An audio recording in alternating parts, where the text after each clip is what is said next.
입니다. 먼저 박찬대 당대표 직무대행의 발언이 있겠습니다. 해병대원 사건의 결정적 실마리가 드러났습니다. 절대 사표 내지 마라. 내가 VIP한테 이야기를 하겠다. 도이치모터스 주가 조작 사건 공범이 임성근 전 사단장은 구명에 관여한 정황이 담긴 통화 녹취록이 언론 보도를 통해 공개됐습니다. 이 공범은 김건희 여사가 연루됐다는 의혹을 받고 있는 도이치모터스 주가 조작 사건의 핵심 당사자입니다.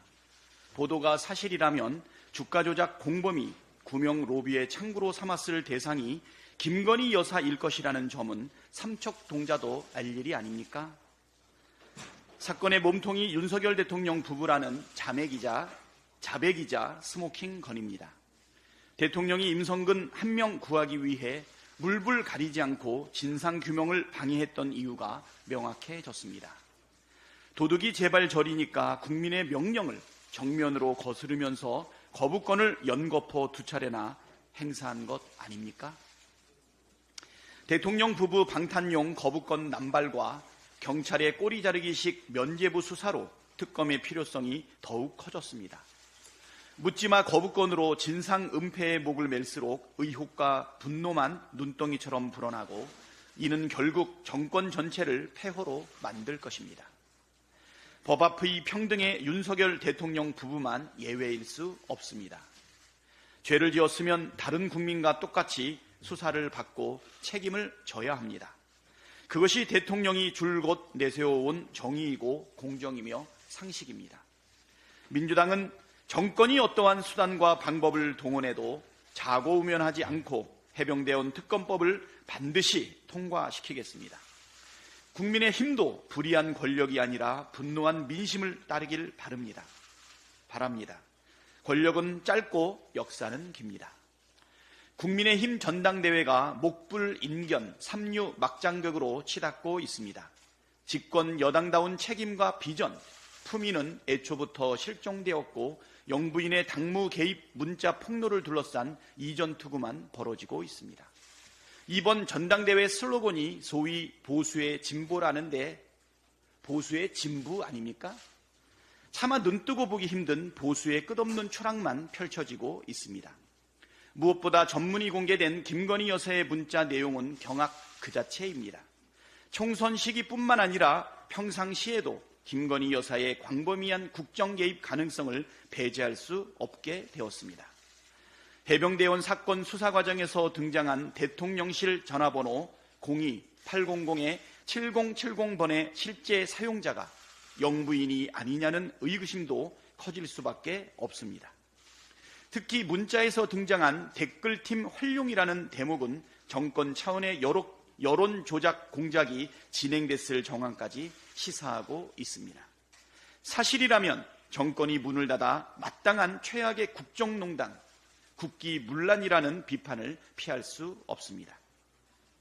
민주공화국의 토대를 뒤흔들 영부인 국정개입 게이트에 대해 민주당은 모든 수단을 동원해 진상을 밝혀내겠습니다. 아울러 당사자인 김건희 여사와 한동훈 후보 역시 국민 앞에 한 점 남김없이 모든 진실을 고백해야 합니다. 그것이 국민에 대한 최소한의 도리입니다. 강민수 국세청장 후보자 지명에 깊은 우려를 표합니다. 지난 6월 27일 윤석열 대통령이 강민수 서울국세청장을 국세청장 후보로 지명한 이후 여러 가지 논란이 제기되고 있습니다. 역사 인식부터 문제입니다. 강민수 후보자는 5.18 민주화 운동을 광주 사태로 왜곡 폄훼하고 12.12 군사 반란을 거사로 미화하는 등 공직 후보자로서의 다양한 결격 사유를 갖고 있습니다. 강 후보자가 서울지방국세청장 재직 당시 윤석열 정권의 정치적 세무조사를 진두지휘했다는 의혹도 있습니다. 정권과 국세청 수뇌부의 은밀한 교감하에 이루어지는 정치적 세무조사는 명백한 불법 행위입니다. 강 후보자가 서울지방국세청장으로 재직할 당시 실시한 쌍방울 그룹, 성남FC 후원기업, 태양광 업체, 언론사, 학원, 일타 강사 등의 세무조사는 정치적 세무조사 논란이 컸습니다. 특히 쌍방울 그룹과 성남 FC 후원기업 세무조사의 경우 국세청이 정권을 위해 검찰 수사와 함께 정치적 세무조사를 실시했다는 논란과 더불어 이재명 전 대표를 겨냥한 표적 수사라는 의혹이 제기된 바 있습니다. 세무조사는 정권의 무기가 아닙니다. 조세 목적 외에는 사용되어서는 안 됩니다. 국세청이 정적 제거와 정치 탄압의 도구로 전락해서도 안 됩니다. 강민수 후보자 임명은 국세청을 정권의 가드도구로 만들겠다는 선언이 될 것입니다. 대통령의 사익을 위해 정부의 기능을 망가뜨리는 것은 국민에게는 큰 불행입니다. 대통령은 지금이라도 부적절한 인사의 지명을 철회하기 바랍니다. 다음으로 정청래 최고위원의 발언이 있겠습니다. 나라가 어지럽습니다. 때 아닌 대통령 영부인 문자 익십 논란이 점입 가경입니다. 국민의힘 여당의 전당대회가 문자 메시지를 놓고 사과할 의향이 있었느니 없었느니 진흙탕 싸움으로 번졌습니다. 무릇 집권 여당의 전당대회는 국가의 정책 비전과 미래를 놓고 경쟁하거나 정권의 위기를 어떻게 타개할 것인가, 아니면 지난 집권 2년을 돌아보며 반성하거나 성찰해야 되는에도 불구하고 이런 것은 없습니다. 총선 참패에 대한 반성과 성찰도 없고 오직 머리끄댕이 잡고 누가 더 잘못했냐, 누가 더 책임이 크냐는 식의 벌성사나운 집안 싸움으로 날이 셀 것 같습니다. 유치 찬란한 초딩들 싸움도 이렇게는 안 할 겁니다. 어제 JTBC 녹음 파일 보도에 따르면 누군지 모를 아리송한 VIP가 등장하고 해병대 별 얘기를 했다고 하고 임성근 사단장 구명 관련 얘기도 했다고 하는 등 민간 영역에서는 도저히 믿을 수 없고 있을 수 없는 충격적인 뉴스로 지금 도배되고 있습니다. 국민들은 못 살겠다고 힘들어 죽을 지경이라고 아우성인데 정권을 담당한 자들은 권력게임, 대통령 놀이에만 여념이 없어 보입니다. 대한민국의 대통령은 존재합니까? 국민들은 3년은 너무 길다며 윤석열 대통령을 탄핵해야 한다고 탄핵 청원 서명이 100만을 넘어 200만 명으로 달려가고 있습니다. 윤석열 정권은 탄핵 청원 서명을 익십할 대세이고 이런 정권을 국민들은 결코 용서하지 않을 것입니다. 윤석열 대통령은 21대 국회에 이어 22대 국회에서도 이미 통과된 최혜병 특검안에 또다시 거부권을 행사하고 총선 참패 이후에도 전혀 반성할 기미를 보이지 않고 있습니다. 대통령 거부권을 국민들은 거부합니다. 2016년 박근혜 정권을 탄핵하자며 촛불을 들었던 수백만, 수천만 국민들이 외쳤던 이게 나라냐라는 말이 절로 나오고 있는 정국이 또다시 도래하고 있는 것은 아닌지 정말 나라가 어지럽습니다. 지난번 최혜병 특검 입법 청문회에서 대통령과 대통령실의 거미줄처럼 얽히고 설킨 전화통화와 수사 외압의 의혹들이 낱낱이 공개되었습니다. 정권의 민낯이 국민들께 생생하게 전달되었습니다. 어제 법사위에서 통과된 19일, 26일 대통령 탄핵 청원 청문회를 통해 또다시 무슨 폭탄이 터질지 모릅니다. 고름은 살이 되지 않습니다. 나라의 썩은 부인은 드러내고 아프지만 짜내야 합니다. 그 일을 국회가 하겠습니다. 민주당이 하겠습니다. 그런데 말입니다. 02-800-7070 전화번호는 진짜로 누구 겁니까? 다음으로 고민정 최고위원의 발언이 있겠습니다. 김건희 여사가 연루된 도이치모터스 주가 조작 사건의 컨트롤타워로 지목된 이종호 전 블랙펄 인베스트 대표가 임성근 전 해병대 1사단장 구명 로비를 VIP에게 했다고 말한 녹취가 어제 언론 보도를 통해 공개됐습니다. 공수처가 확보한 해당 녹취록은 윤석열 대통령이 왜 경로했는지, 대통령 경로 후 대통령실 국가안보실과 공직기강 비서관실 등이 총동원돼 임성근 구명 외압을 행사한 이유가 무엇인지 풀 수 있는 강력한 스모킹 건입니다. 최상병 수사 외압 사건에서 많은 사람들이 가장 궁금해했던 것은 윤 대통령이 특별한 인연도 없던 임성근 당시 해병대 1사단장을 콕 집어서 혐의자에서 빼라고 경로한 배경이었습니다. 대통령 경로 후 국가안보실과 공직기강 비서관실, 부속실장까지 연루된 무수한 통화 기록이 드러나며 구명 로비의 실체가 차츰 드러났지만 대통령 비서실은 외압의 출발점이었던 800의 7070으로 이종섭 장관에게 전화를 건 인물에 대해선 끝까지 함구했습니다. 그리고 대통령실 내선 번호를 전면 재배치한 것 아니냐는 의혹 제기에 대해선 담당자인 총무비서관은 통상적인 일인 것처럼 발언한 바 있습니다. 그러나 제 경험으로는 대통령실 전화번호를 아무 이유 없이 바꾸진 않습니다. 증거 인멸 시도가 의심스러운 대목입니다. 소위 대통령의 문고리라 불리는 부속실장까지 통화 기록에 등장해 대통령의 경로가 있던 그날 임기훈 국방비서관과 이례적으로 수차례 전화를 주고받았습니다.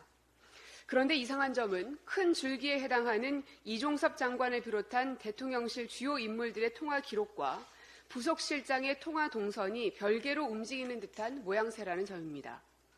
부속실장의 주된 업무는 대통령의 지시사항을 전달하는 일입니다.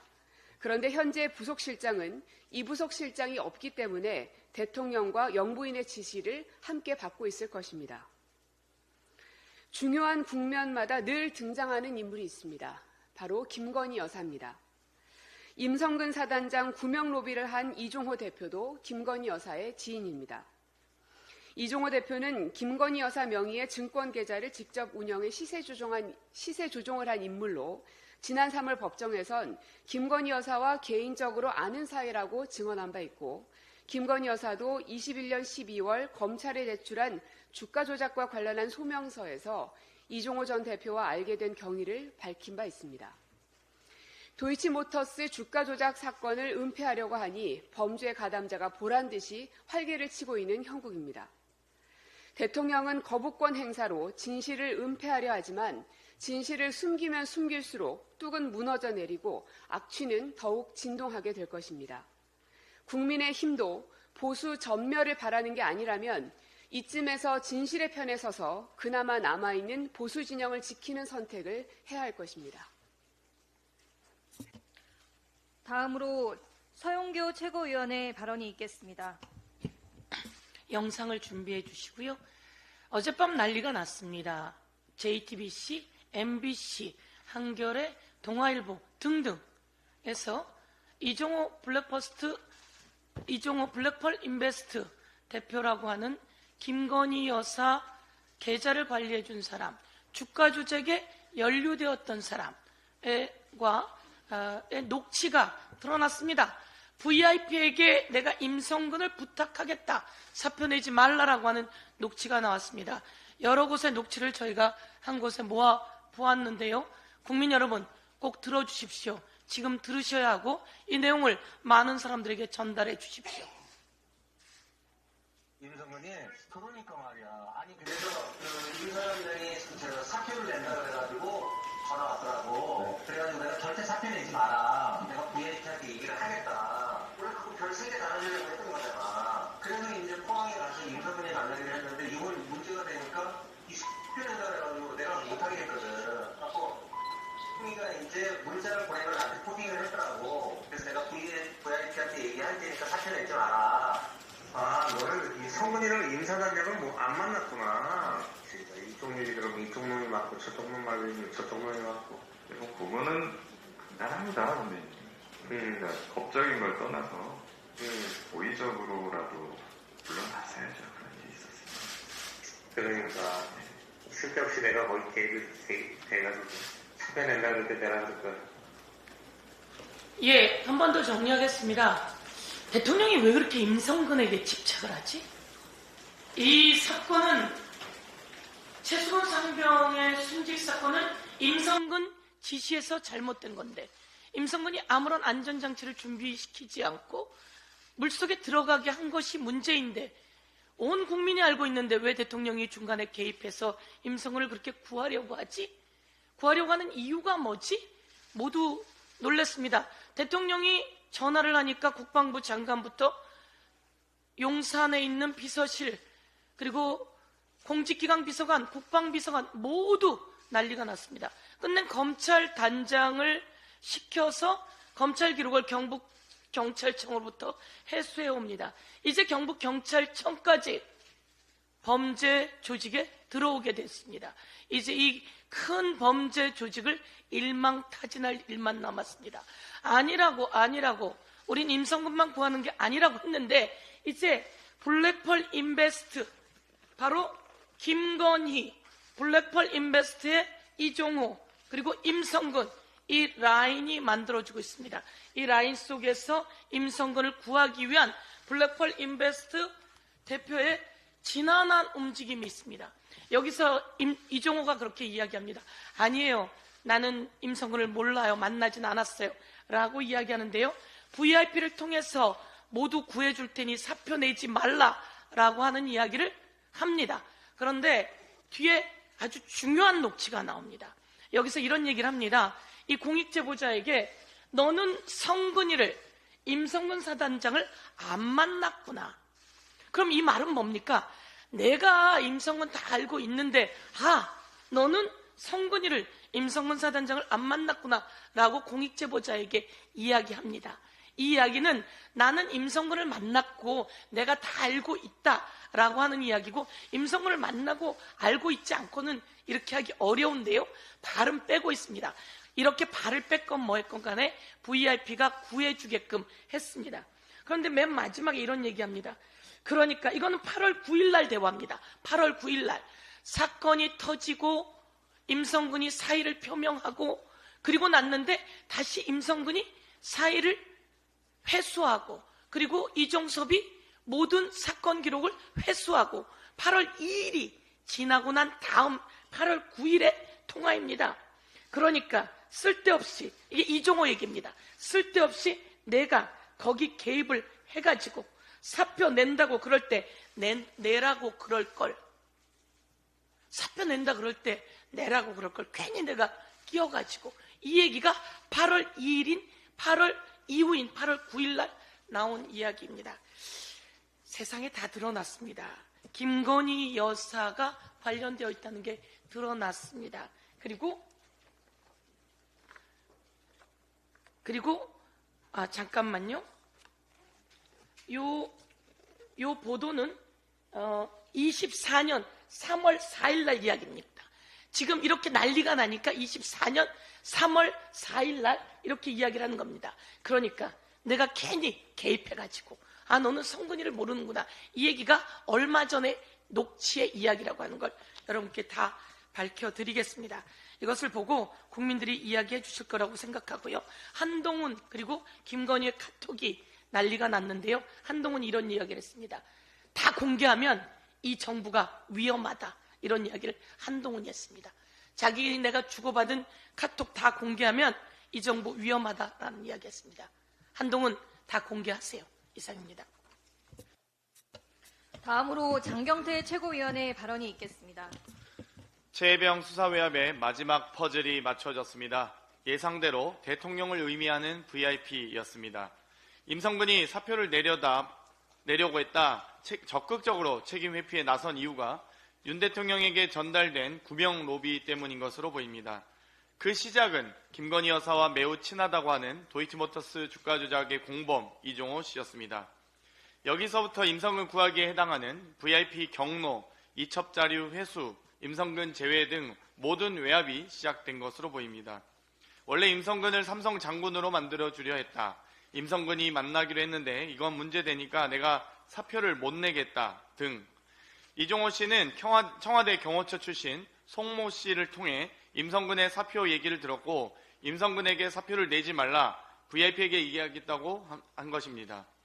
임성근, 이종호 씨 등의 관련자들의 인터뷰가 모두 거짓말이었습니다. 사실상 도이치모터스 주가 조작 설계자 이종호 씨가 비선 실세임이 드러난 것입니다. 임성근, 이종호 씨 등의 관련 제보가 많이 들어왔으니 청문회에서 차차 확인해 보도록 하겠습니다. 이렇게 거짓말이 드러나고 있는데 대통령실 압수수색은 안 합니까? 이래도 김건희 여사 수사는 안 합니까? 이조차도 안 하는데 특검법이 필요 없겠습니까? 윤석열 정부 출범 후 이종호, 김성태 등 주가 조작범과 천공과 같은 사기꾼이 나라의 중대사를 좌지우지하는 것 같습니다. 윤석열 대통령 내외는 하와이에 있을 게 아니라 당장 귀국해서 국민 앞에 자수하고 광명 찾으시길 바랍니다. 자연재해가 우려될 때마다 윤석열 정부의 안전불감 마인드가 논란이 됐습니다. 이번에도 여지없이 나왔습니다. 지난 8일 윤석열 대통령의 호우 대비 지시사항이 문체부 등 각 부처와 지자체 등의 이런 공문으로 발송됐다고 합니다. 왼쪽 공문을 보면 대통령 지시사항으로 한 줄 적혀 있습니다. 이번 장마에도 피해 대비를 철저히 할 것. 초등학교 급훈도 이것보다 나을 것 같습니다. 반면 오른쪽 공문은 2020년 태풍 대비한 문재인 대통령의 지시사항입니다. 굉장히 많이 큰 비교가 있습니다. 하와이 순방 가기 전에 바쁘셨습니까? 대통령 지시하는 것도 귀찮으신 겁니까? 올해도 국민이 알아서 각자 도생하겠지 하는 생각이라면 대통령 스스로 쓸모없는 존재임을 인정하는 것입니다. 더 이상 아무짝에도 필요 없는 대통령임을 증명하지 말아주시기 바랍니다. 이상입니다. 다음으로 전은수 최고위원의 발언이 있겠습니다. 15번째 거부권 행사, 해병대 특검만 2번째 거부권 행사. 대통령실은 야당의 일방적인 특검 몰아붙이기라고요. 경찰 수사로 실체적 진실이 드러났다고요. 첫 번째 해병대 특검 거부권 행사 이후에 지금까지 새롭게 드러난 사실들이 너무 많습니다. 조사본부의 보고서가 바뀌었고 윤석열 대통령과 대통령실 참모들은 해외에 가 있던 국방부 장차관에게 수차례 통화를 하였고 외압은 아니지만 할 수는 있었다는 핵심 진술도 있었습니다. 당장 어제만 해도 청문회 때 임성근이 알지 못한다고 했던 도이치모터스 공범 이종호가 임성근 살리기 위해 VIP에게 말하겠다는 내용이 드러났는데요. 이렇게 새롭게 드러난 사실을 기반으로 한 해병대 특검, 일방적인 밀어붙이기가 아니라 반드시 밝혀져야 할 대통령 수사 외압 특검, 대통령 직권 남용 특검입니다. 경찰 수사 결과 임성근 사단장이 빠졌는데요. 이러한 논란 가운데에서도 빠졌다는 것이 놀랍습니다. 드러나고 있는 실체적 진실도 덮고 있습니다. 특검이 반드시 필요하단 말입니다. 해병대 수사 외압은 단순히 하나의 사건으로 보기 어렵습니다. 한 나라의 대통령이 사건을 바라볼 때 어떠한 관점에서 보고 어떻게 해결해 왔는지 알 수 있다 이 말입니다. 순직 해병 사건에도 김건희 여사가 또 등장한다는 것은 김건희 여사가 국정에 상당히 자주 깊이 개입한다는 의미입니다. 다른 민생 문제들도 마찬가지입니다. 윤석열 대통령은 국민들 지키기보다 내 사람 지키기, 김건희 여사 사람 지키기가 우선인 관점에서 문제를 보고 있습니다. 이태원 참사 유가족보다 이상민 장관을 지켜야 했고 증세에도 모자란데 초부자 감세하며 부자들 지켜야 하고 300만 원으로 나라가 혼란스러워도 내 여사 지키고 있습니다. 한동훈 전 비대위원장이 배신자로 찍힌 것도 내 여사 못 지켜주기 때문이지 않습니까? 대통령이 지켜야 하는 것은 우리 국민들입니다. 오늘도 힘겹게 살아가는 서민들을 지켜주십시오. 장마가 시작되고 물난리로 피해가 시작되었는데 윤석열 대통령은 이번 장마에도 피해 대비를 철저히 할 것이라는 16글자를 남기고 해외 순방을 떠났습니다. 어느 때보다 균형 잡힌 실리 외교로 나라의 안보를 굳건히 하고 경제동맹을 놓치지 말아야 하는 중요한 시점에 나토 회원국도 아니면서 나토 회의에 3년 연속 참석자 출국을 합니다. 2022년 6월 나토 정상회의에서는 중국을 체제에 대한 도전, 러시아를 가장 중대하고 직접적인 위협으로 보았습니다. 당시 동행했던 최상목 경제수석의 탈중국 발언으로 경제무역의 주요 흑자 국가였던 중국을 잃었습니다. 2023년 7월에 열린 나토 정상회의에 참석 후 윤 대통령은 우크라이나를 방문, 젤렌스키 대통령과 정상회담을 하고 생즉사 사즉생의 정신으로 우리가 강력히 연대 함께 싸워나간다면 자유와 민주주의를 지켜낼 수 있을 것이라고 말하며 지원을 약속했습니다. 안보적으로도 경제적으로도 실익이 없는 아슬아슬한 발언과 약속들로 러시아와의 외교는 붕괴되었고 러시아에 진출했던 국민들도 상당한 경제적 피해를 입었습니다. 이번 2024년 나토 회의 최우선 과제는 우크라이나 지원이라고 나토의 사무총장이 밝힌 만큼 더더욱 윤석열 대통령은 불참했어야 할지 모릅니다. 나토 회원국도 아닌 우리 대한민국이 거긴 뭐하러 가는 것인지 묻고 싶습니다. 각종 국정농단 덮고자 우크라이나에 살상 무기 지원 강행할 수도 있다는 우려까지 나오고 있습니다. 경제 위기에 이어 전쟁 위기까지 조장하지 말아주십시오. 우리나라는 외교가 곧 경제이고 민생입니다. 제발 국민들부터 지켜주십시오. 마지막으로 강민구 최고위원의 발언이 있겠습니다. 해병의 긍지, 나는 국가전략機動부대의 일원으로서 선봉군임을 자랑한다. 하나, 나는 찬란한 해병 정신을 이어받은 무적 해병이다. 둘, 나는 불가능을 모르는 전천후 해병이다. 셋, 나는 책임을 완수하는 충성스러운 해병이다. 넷, 나는 국민에게 신뢰받는 정예 해병이다. 다섯, 나는 한 번 해병이면 영원한 해병이다. 해병대는 이 해병의 긍지를 밤낮으로 암송하고 함께 외칩니다. 저는 518기로 아직도 이 해병의 긍지를 가슴에 새기고 있습니다. 해병대 상징인 팔강모는 브라보 해병 군가에도 나와 있듯이 싸워서 이기고 지면은 죽어라는 승리하는 해병대를 상징합니다. 또 다른 상징인 빨간 명찰은 빨간 바탕은 피를, 노란 글자는 땀을 상징합니다. 전역 후에도 한 번 해병은 영원한 해병이란 기치 아래 해병 정신으로 똘똘 뭉쳐 해병 전우회를 결성해 있고 예비역은 110만 명으로 여러 봉사활동도 활발히 하고 있습니다. 한 해병대원이 지휘관의 명령에 대민작전을 수행하다가 사망했습니다. 입대한 지 몇 개월 되지 않았고 부대 내에 수없이 많고 많은 구명조끼를 입지 못한 채 강한 급류 흙탕물 속에 휩쓸리고 시신으로 돌아왔습니다. 해병대는 전우의 죽음을 내팽개치지 않는다는 것을 수많은 전사에도 기록하고 있습니다. 그렇기에 중대 사건이 발생하면 지휘관이 책임을 지고 물러나는 것이 해병대의 전통입니다. 하지만 지금 임성근 전 해병 1사단장은 해병의 긍지는 땅바닥에 내팽개친 채 자신의 지위를 보전하려 하고 경북 경찰청의 불송치 수사 발표에 기자에게 사과하지 않으면 소송하겠다는 으름장을 놓고 있어 적반하장 유분수입니다. 나아가 부하들에게 책임만을 떠넘기는 해병대 역사상 가장 치욕스러운 장군이 될 것입니다. 마치 대통령의 경로가 있었지만 그렇지 않은 것처럼 말하고 있는 대통령실의 비겁함과 맞닿아 있습니다. 이번에 특검으로 최해병 사건의 사망의 진실을 밝히고자 하는데 국군 통수권자인 대통령은 셀프 방어로 거부권을 또 행사했습니다. 이는 신성한 국방 의무를 수행하는 지금 이 시각에도 우리 영토 영해와 영공을 지키는 병사와 이들을 군에 보낸 대한민국의 모든 부모의 염려를 깡그렇이 무시하는 행위입니다. 군 면제에 단골 메뉴했던 부동시로 군대 안 간 윤 대통령은 국군 통수권자의 자격이 없는 듯합니다. 또한 군인으로 군말 없이 죽어주도록 훈련되는 존재란 황당한 말을 한 임성근 사단장에 대해서는 특검으로 진상을 규명해야 합니다. 해병대 역사는 장군의 역사가 아닙니다. 해병대는 병사, 즉 해병대원의 자랑스러운 역사입니다. 윤석열 대통령과 임성근 사단장은 어둠은 빛을 이길 수 없고 거짓은 진실을 이길 수 없음을 명심하길 바랍니다.